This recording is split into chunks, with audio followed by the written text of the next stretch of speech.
প্রাপ্তবয়স্ক এবং শিশু যাদের অ্যালার্জি এবং চুলকানির সমস্যা রয়েছে তাদের জন্য এই হিস্টাল সিরাপটি খুব দ্রুততার সহিত কাজ করে। আসসালামু আলাইকুম, শামস মেডিসিন টিপসে আপনাদের সবাইকে স্বাগতম। আমি আবারও চলে আসলাম আপনাদের মাঝে নতুন একটি টপিকস নিয়ে। আজকে আমার টপিক হচ্ছে হিস্টাল সিরাপ, যার জেনেরিক হচ্ছে ক্লোরফেনিরামিন ম্যালেট। এই সিরাপটি আমাদের যারা প্রাপ্তবয়স্ক রয়েছে এবং যারা ছোট শিশু রয়েছে এবং যাদের মধ্যে অ্যালার্জি, চুলকানি, হাঁচির সমস্যা রয়েছে, সেই সমস্যা দূর করতে খুব দ্রুত কাজ করে থাকে। সুতরাং বন্ধুরা, টপিকটি শুরু করার পূর্বে আপনাদের কাছে আমার অনুরোধ, প্লিজ চ্যানেলটি সাবস্ক্রাইব করে বেল আইকনটি বাজিয়ে দিন, তাহলে পেয়ে যাবেন আমার নিত্য নতুন ভিডিও এবং এই ভিডিওটি আপনার টাইমলাইন থেকে শেয়ার করে দিন। এর ফলে হয়তো আপনি উপকৃত হতে পারেন অথবা আপনার প্রিয় মানুষজন যারা এই ধরনের সমস্যায় ভুগছে তাদের উপকারে আসতে পারে। যারা অলরেডি আমার চ্যানেলটি দেশ এবং প্রবাস থেকে সাবস্ক্রাইব করেছেন তাদেরকে অসংখ্য ধন্যবাদ। আবারও বলছি বন্ধুরা, চ্যানেলটি সাবস্ক্রাইব করে বেল আইকনটি বাজিয়ে দিন। চলুন বন্ধুরা, আমরা চলে যাই আমাদের মেন টপিকসে। ক্লোরফেনিরামিন ম্যালেট একটি অ্যান্টিহিস্টামিন ঔষধ যা সাধারণত অ্যালার্জি, সর্দি এবং অন্যান্য শ্বাসযন্ত্রের রোগের লক্ষণগুলি উপশম করতে ব্যবহার করা হয়। ক্রিস্টাল সিরাপে রয়েছে ক্লোরফেনিরামিন ম্যালেট সক্রিয় উপাদান। এটি শিশু এবং প্রাপ্তবয়স্ক উভয় ক্ষেত্রেই অ্যালার্জি প্রতিক্রিয়া কমাতে ব্যাপকভাবে নির্ধারিত হয়। ক্রিস্টাল সিরাপের প্রতি 5 মিলিতে সাধারণত ক্লোরফেনিরামিন ম্যালেটের একটি নির্দিষ্ট ডোজ থাকে, যা শরীরে হিস্টামিনের প্রভাবকে ব্লক করতে সাহায্য করে থাকে। এ পর্যায়ে বন্ধুরা আমরা জানবো যে এই হিস্টামিনের কর্মী প্রক্রিয়া অর্থাৎ এটার কাজটা কি। হিস্টামিন হলো একটি রাসায়নিক যা রোগ প্রতিরোধ ব্যবস্থা দ্বারা নির্গত হয় যখন শরীরে ধুলো, পরাগ, পোষা প্রাণীর খুশকি বা নির্দিষ্ট কিছু খাবারের মতো অ্যালার্জেনের প্রতি প্রতিক্রিয়া দেখায়। হিস্টামিন নিশ্চিত হলে এইটি হাঁচি, চুলকানি, চোখ দিয়ে পানি পড়া, নাক দিয়ে পানি পড়া, ত্বকে ফুরসুরির মতো লক্ষণ সৃষ্টি করতে পারে।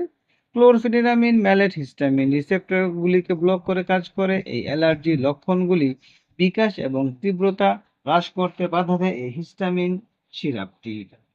এ পর্যায়ে বন্ধুরা আমরা যে বিষয়টি জানবো সেটি হচ্ছে এই হিস্টামিনের ব্যবহার, অর্থাৎ এটি আপনি বা আমরা কোন কোন ক্ষেত্রে এই হিস্টাল সিরাপ আমরা ব্যবহার করতে পারবো। প্রথমে রয়েছে বন্ধুরা হিস্টাল সিরাপ সাধারণত অ্যালার্জিক রাইনাইটিস, খরজ্বর, ছত্রাক, আমবাত, ত্বকের অ্যালার্জি, পোকামাকড়ের কামড়ের প্রতিক্রিয়া এবং সাধারণ সর্দি কাশির লক্ষণগুলির মতো বিভিন্ন অ্যালার্জির অবস্থা চিকিৎসার জন্য ব্যবহার করা হয়। তাছাড়া এটি হাঁচি, নাক দিয়ে পানি পড়া, গলা চুলকানি, চোখ দিয়ে পানি পড়া, নাক দিয়ে পানি পড়ার মতো দূর সমস্যা দূর করতে সাহায্য করে। তাছাড়া অ্যালার্জিক ত্বকের কারণে সৃষ্ট চুলকানি কমাতে ডাক্তাররা এসবটি সুপারিশ করতে পারেন। অর্থাৎ যাদের অ্যালার্জি, চুলকানি, হাঁচি, নাক দিয়ে পানি পড়া, চোখ দিয়ে পানি পড়া, গলা চুলকানি বা অন্যান্য যে উপসর্গ রয়েছে সে সমস্যাগুলো দূর করতে খুব দ্রুত কাজ করে হিস্টাল বা ক্লোরফেনিরামিন ম্যালেট সিরাপটি। এই পর্যায়ে বন্ধুরা আমরা এর ডোজ সম্পর্কে জানবো, অর্থাৎ আপনি এই সিরাপটি কিভাবে খাবেন সে সম্পর্কে জানবো। ওষুধটি বন্ধুরা সিরাপ এবং ট্যাবলেট দুটি ফর্মে হয়ে থাকে।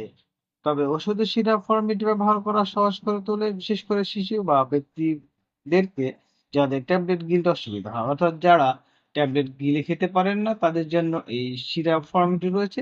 এটি ছোট শিশু এবং প্রাপ্তবয়স্ক যার ট্যাবলেট গিলতে সমস্যা হয় তারা খেতে পারবে। স্বাভাবিক ডোজ রোগীর বয়স, ওজন এবং লক্ষণগুলির তীব্রতার উপর নির্ভর করে। প্রাপ্তবয়স্ক এবং বড় বাচ্চারা বেশি ডোজ নিতে পারে, অন্যদিকে ছোট বাচ্চাদের কম ডোজ প্রয়োজন। পার্শ্ব প্রতিক্রিয়া এড়াতে ডাক্তার বা ফার্মাসিস্টের দেওয়া ডোজ নির্দেশনাবলী অনুসরণ করা গুরুত্বপূর্ণ। অর্থাৎ বন্ধুরা, এটি প্রাপ্তবয়স্ক এবং শিশু তাদেরকে যে ডোজটা দেওয়া হয় তাকে সেই এই ডোজটা সেবন করতে হবে। যারা বড় রয়েছে তাদেরকে একটু পরিমাণে বেশি খেতে হবে এবং যারা ছোট বাচ্চা তাদেরকে কম পরিমাণে ডোজ খেতে হবে। অর্থাৎ ডক্টর অথবা যে ফার্মাসিস্টগণ যেই পরিমাণে খেতে বলবে আপনাকে সেই পরিমাণে এই সিরাপের ডোজটি সেবন করতে হবে। পার্শ্ব প্রতিক্রিয়া আমরা জানি বন্ধুরা, প্রতিটি মেডিসিনের কিছু পার্শ্ব প্রতিক্রিয়া রয়েছে, তেমনি করে এই হিস্টাল তার ব্যতিক্রমী নয়। এর মধ্যে কিছু পার্শ্ব প্রতিক্রিয়া রয়েছে। যদিও হিস্টাল সিরাপ অ্যালার্জি লক্ষণ নিয়ন্ত্রণ কার্যকর, তবে এটি কিছু পার্শ্ব প্রতিক্রিয়া সৃষ্টি করতে পারে। যেমন ক্লোরোফেনিরামিন ম্যালেটের সবচেয়ে সাধারণ পার্শ্ব প্রতিক্রিয়া হলো তন্দ্রা বা ঘুম আসা। এই প্রশান্তিদায়কভাবে কারণে দ্বারা ওষুধটি গ্রহণ করে তাদের প্রায়শ গাড়ি গাড়ি চালানো বা যন্ত্রপাতি চালানো সম্পূর্ণ সতর্কতার সাথে প্রয়োজন বা চালানো উচিত। এমন কার্যকলাপ করা এড়িয়ে চলার পরামর্শ দেওয়া হয়। তাছাড়া অন্যান্য সম্ভাব্য পার্শ্ব প্রতিক্রিয়াগুলির মধ্যে রয়েছে মাথা ঘোরা, মুখ শুকিয়ে যাওয়া, ঝাপসা দৃষ্টি, বমির ভাব, কোষ্ঠকাঠিন্য, মাথা ব্যথা ইত্যাদি। অর্থাৎ এই যে সিরাপটি রয়েছে এটা খেলে তন্দ্রা বা ঘুম আসতে পারে, সেক্ষেত্রে ভারী যন্ত্রপাতি এবং গাড়ি চালানো থেকে বিরত থাকতে হবে। তাছাড়া মাথা ঘোরা, মাথা ব্যথা, কোষ্ঠকাঠিন্য এই ধরনের স্বাভাবিক পার্শ্ব প্রতিক্রিয়া হতে পারে এবং অনেকের মাঝে নাও হতে পারে। এই পর্যায়ে বন্ধুরা আমরা কিছু সতর্কতা জানবো।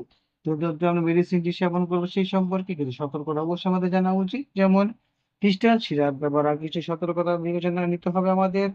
অর্থাৎ যাদের গ্লুকোমা, হাঁপানি, বর্ধিত প্রোস্টেট, উচ্চ রক্তচাপ বা থাইরয়েডের রোগের মতো শারীরিক অবস্থায় আক্রান্ত ব্যক্তিদের এই ওষুধ খাওয়ার আগে অবশ্যই ডক্টরের সাথে পরামর্শ করা উচিত। অর্থাৎ যাদের হাঁপানির সমস্যা রয়েছে, বর্ধিত প্রোস্টেট রয়েছে, উচ্চ রক্তচাপ রয়েছে, থাইরয়েডের সমস্যা রয়েছে, তাদেরকে অবশ্যই এই ধরনের বা এই সিরাপটি খাওয়ার পূর্বে ডক্টরের সাথে পরামর্শ করতে হবে। তাছাড়া যারা গর্ভবতী বা স্তন্যদানকারী মহিলারা রয়েছেন, তাদেরকেও ক্লোরফেনামিন প্যালেট ব্যবহার করার আগে অবশ্যই একজন ডক্টরের পরামর্শ নেওয়া উচিত। উপরন্তু অ্যালকোহল, সিবিএটি বা অন্যান্য অ্যান্টিহিস্টামিনের সাথে ওষুধটি একত্রিত করলে ঠান্ডা বৃদ্ধি পেতে পারে। স্বাস্থ্য সতর্কতার দ্বারা অনুমোদিত না হলে এই সিরাপটি এড়িয়ে চলা উচিত। সুতরাং বন্ধুরা আমরা বলতে পারি যে ক্লোরফেনিরামিন ম্যালেটযুক্ত হিস্টাল সিরাপ হলো অ্যালার্জির লক্ষণ এবং ঠান্ডাজনিত অস্বস্তি চিকিৎসার জন্য ব্যবহৃত একটি কার্যকরী অ্যান্টিহিস্টামিন ওষুধ। শরীরে হিস্টামিন ব্লক করে এটি হাঁচি, চুলকানি, নাক দিয়ে পানি পড়া, অন্যান্য অ্যালার্জির প্রতিক্রিয়া কমাতে সাহায্য করে। তবে নিরাপত্তা এবং সর্বাধিক সুবিধা নিশ্চিত করার জন্য এটি সর্বদা চিকিৎসকের পরামর্শ অনুযায়ী ব্যবহার করা উচিত। অর্থাৎ উপরে উল্লেখিত যদি সমস্যা আপনি দেখে থাকেন তাহলে হিস্টাল বা ক্লোরফেনিরামিন সিরাপটি সেবন করতে পারবেন। সেই ক্ষেত্রে আপনি যদি প্রয়োজন অনুভব করেন একজন অভিজ্ঞ ডক্টরের পরামর্শ নিতে পারেন। তাছাড়া আপনার পাশে যে স্বাস্থ্যসেবা কর্মী রয়েছে রেজিস্টারকৃত তার সাথে আলোচনা করে এই সিরাপটি সেবন করতে পারবেন। তবে কোনোভাবেই কোনো ডক্টরের পরামর্শ ছাড়া কোনো মেডিসিন সেবন করবেন না বা ব্যবহার করবেন না। আমাদের এই চ্যানেলের মাধ্যমে শুধুমাত্র আমরা আপনাদেরকে আপনি কোন রোগের জন্য কোন মেডিসিনটি সেবন করবেন সেই সম্পর্কে বলা হয়। সুতরাং যেকোনো মেডিসিন সেবন করার পূর্বে অবশ্যই ডক্টরের সাথে পরামর্শ করুন। ভিডিওটি যদি আপনার কাছে ভালো লাগে এবং উপকারী মনে হয় তাহলে অবশ্যই বন্ধুদের সাথে শেয়ার করে দিন। আবারও বলছি বন্ধুরা চ্যানেলটি সাবস্ক্রাইব করে বেল আইকনটি বাজিয়ে দিন, তাহলে পেয়ে যাবেন আমার নিত্য নতুন ভিডিও এবং এই ভিডিওটি আপনার টাইমলাইন থেকে শেয়ার করে দিন। এর ফলে হয়তো বা আপনি উপকৃত হতে পারেন অথবা আপনার প্রিয় মানুষজন যারা উপরে উল্লেখিত সমস্যা ভুগছে তাদের উপকারে আসতে পারে। আজ এ পর্যন্তই। আগামীকালকে আবার কথা হবে নতুন কোনো টপিকসে। সেই পর্যন্ত সবাই সুস্থ থাকুন, ভালো থাকুন। শামস মেডিসিন টিপস চ্যানেলটির সাথেই থাকুন। লাইক, কমেন্ট, শেয়ার করে আমাদেরকে পরবর্তী ভিডিও বানাতে উৎসাহ প্রদান করুন। কারণ আপনার উৎসাহ আমাদেরকে সামনের দিকে এগিয়ে নিয়ে যেতে সাহায্য করে। সবার সুস্থতা কামনায় আজ এ পর্যন্তই। খোদা হাফেজ।